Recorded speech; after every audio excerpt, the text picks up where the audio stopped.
மஷ்ரூம்ல protein, fibre, selenium content நெறைய இருக்கிறதுனால, இது நம்மளோட ரொட்டீன்ல அடிக்கடி ஆட் பண்றது ரொம்பவே நல்லது. இன்னைக்கு பட்டர் மஷ்ரூம் பெப்பர் மசாலா எப்படி பண்றதுன்னு பார்க்கலாம்.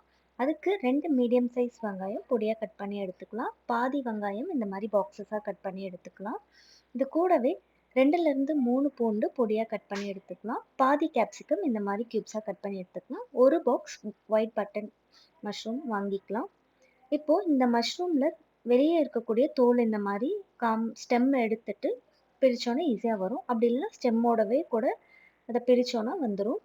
ஒரு மஷ்ரூமை 1க்கு 2ஆ கட் பண்ணி ஃபுல்லா எடுத்துக்கலாம். இது கூடவே கருவேப்பிலை, கொத்தமல்லி ஃப்ளேவரை என்ஹான்ஸ் பண்றதுக்காக அதையும் சேர்த்துக்கலாம். கடாய் சூடானதும் 1 கியூப் பட்டர் சேர்த்துக்கலாம். பட்டர் நல்லா ஹீட் ஆனதும் பொடியா கட் பண்ணியிருக்க பூண்டு நல்லா சேர்த்து பொன்னிறமா வதக்கிக்கலாம். இது கூட கட் பண்ணியிருக்க வெங்காயமும் சேர்த்துக்கலாம். வெங்காயத்துக்கு கொஞ்சமா உப்பு சேர்த்துக்கலாம்.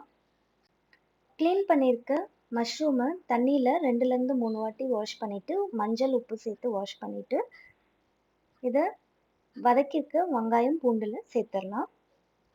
இது தட்டு போட்டு மூடி ஒரு 3லேருந்து 4 நிமிஷத்தில் திறந்து பார்த்தோன்னா அதுலேருந்து தண்ணி வந்திருக்கும். இன்னும் கூட 3 to 5 மினிட்ஸ் விட்டிங்கன்னா இந்த மாதிரி நல்லா சுண்டிருக்கும். இதுக்கு மேலே மலைச்சாரல் மாதிரி பெப்பர் நல்லா தூவி விடுங்க. ஏன்னா வேற எதுவுமே நமக்கு காரம் ஆட் பண்ணல, பெப்பர் மட்டும்தான்.